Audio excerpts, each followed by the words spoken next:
let's talk about understanding what you're going through. I know for me, um, after my separation, I went down a very dark rabbit hole of research because I had been constantly told that I was the problem.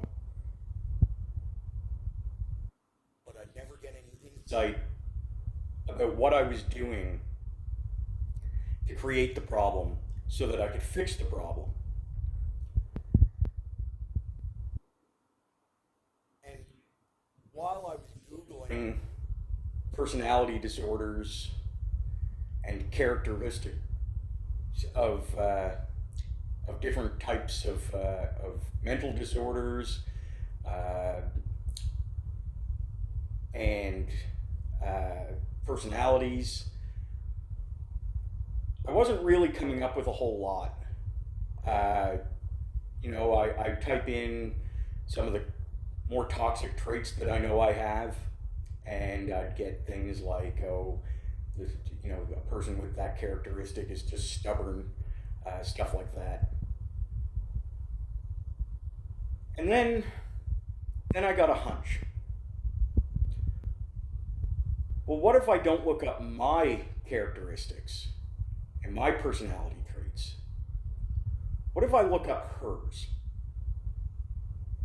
So I started looking up hers, and I started getting a lot of the same stuff. That is until I punched them all in together. And the first thing that popped up was narcissistic personality disorder, NPD. And I started reading up on it. Now, I had heard that term being tossed around a lot. I've been called narcissistic. But I didn't really truly understand what it was until this moment when I started researching it and my jaw dropped. And I realized at that moment that I wasn't the problem. So really the point of this is to let people going through similar circumstances realize for themselves that the vast majority of people going through parental alienation situation, it's nothing that you did. It's most likely a source of control and attention that the other person is using you for. And it's not just controlling you, it's not just controlling the narrative, but it's controlling the child and the way the child is going to see you in the future. That's their sole purpose for doing this. It's sad to say, I saw something earlier today that talked about how the alienated parent usually becomes resented by the child. It's really unfortunate.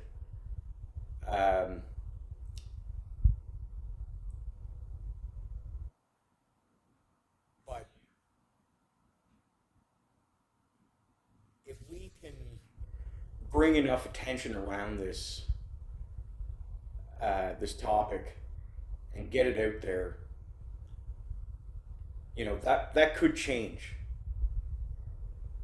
Children, maybe later in life when they're old enough to understand, when they start reading up on parental alienation, they can realize what their parent did to them.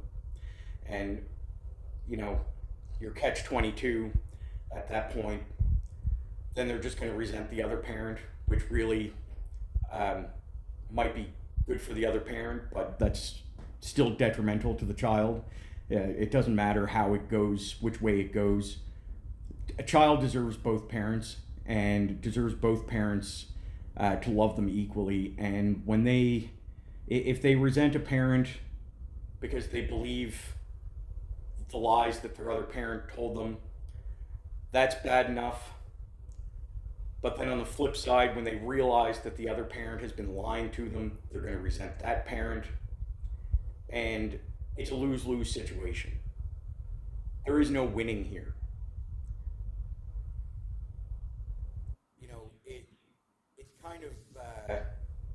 discouraging when you realize that no matter what happens, your child loses something. They may win something, but they're also going to lose something. And it becomes a game of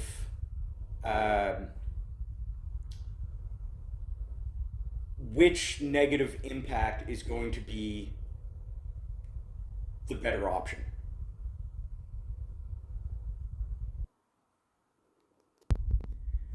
And in my opinion, the best way to combat this is to nip it in the bud sooner rather than later. This whole waiting almost a year to see the inside of a courtroom just prolongs the situation.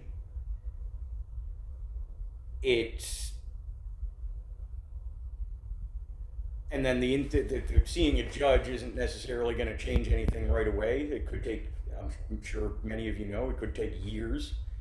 And by the time the court decides, it's too late. The damage is done.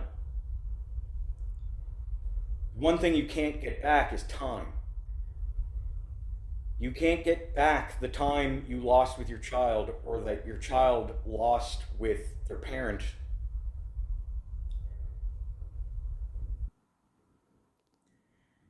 And it's time that creates the situation or creates the outcome of the situation.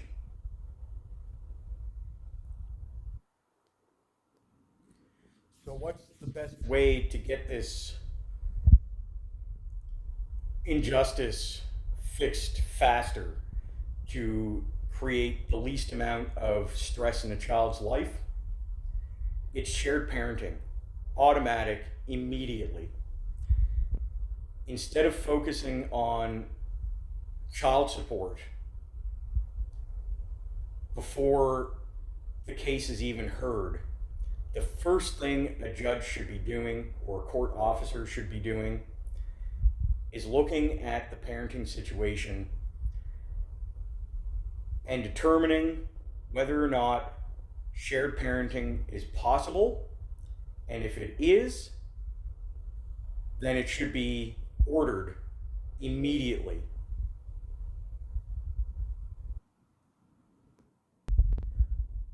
Before the child has a chance to develop anxiety or worse anxiety than they already had, before the other parent has a chance to create a father-like or parent-like bond with another person, which, it's not a problem to do that as long as both parents are still actively participating in the child's life and not being blocked out by another one.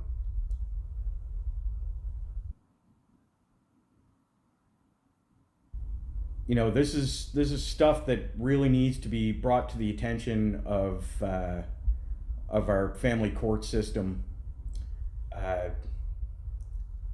and not just the family court system, but all levels of government, schools, hospitals, doctors, psychologists, everybody that has any kind of role in our child's lives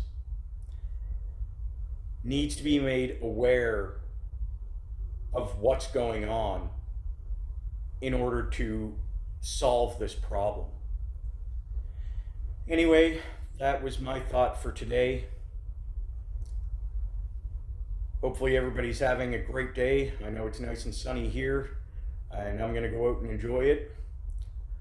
Let's get loud about it, guys.